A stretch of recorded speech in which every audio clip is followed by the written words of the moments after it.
Well, thank you very much, everyone. Great honor to be here. Nous voulons la paix. Cette paix ne peut pas signifier la capitulation de l'Ukraine.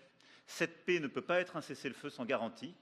Cette paix doit prévoir les conditions d'une souveraineté ukrainienne, permettre à l'Ukraine de négocier avec les parties prenantes toutes les questions qui la touchent et pour laquelle elle est seule légitime à négocier.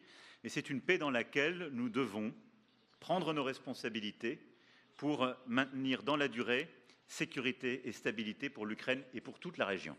Et pour nous, Européens, c'est une question existentielle. Je suis venu aussi ici porter un message, Président, de très grande clarté de l'engagement européen. Nous sommes engagés pour bâtir une paix durable. Nous sommes engagés comme Européens pour être partie prenante, justement, de ces garanties de sécurité. Et plus largement, nous sommes engagés, conscients que nous sommes, que les Européens doivent encore faire davantage pour la sécurité de l'Europe, sa défense, et en quelque sorte un partage plus juste du fardeau sécuritaire que votre pays porte depuis plusieurs années. Et je veux vous dire combien, après ces échanges avec le président Trump, je suis convaincu qu'il y a un chemin. Nous avons partagé nos convictions, nos exigences. Nous savons tout le travail qui reste à faire. Et donc, dans les prochaines semaines, nous avancerons ensemble et nous aurons l'occasion, nos équipes puis nous, de nous revoir dans des formats différents pour faire de cette paix solide, durable, je l'espère avec beaucoup de force, une réalité de court terme. En tout cas, Monsieur le Président. Et donc, une fois qu'il y a une paix solide, durable, négociée, signée par l'Ukraine et la Russie, dont nous serons collectivement les garants, la France a travaillé avec le Royaume-Uni ces dernières semaines pour dire « nous, on est prêts à contribuer ». Et donc, on a eu un plan qui a été discuté entre nos entités militaires pour dire « nous, on est prêts ».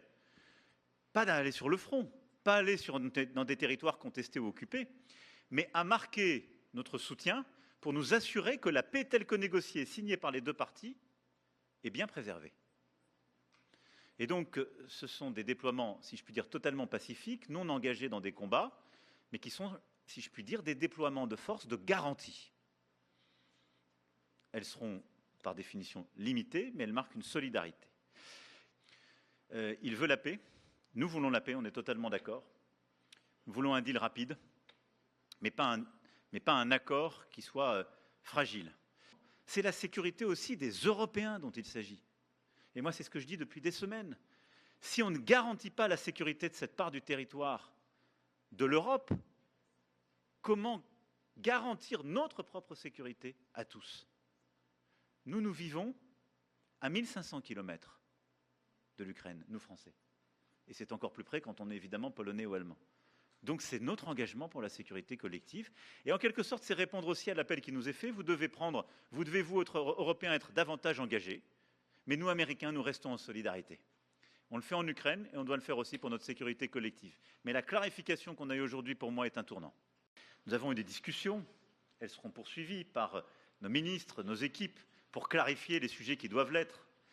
Mais au fond, notre volonté, c'est qu'il y ait une concurrence juste et, au fond, pas de biais dans la concurrence de nos industries pour pouvoir échanger. Thank you.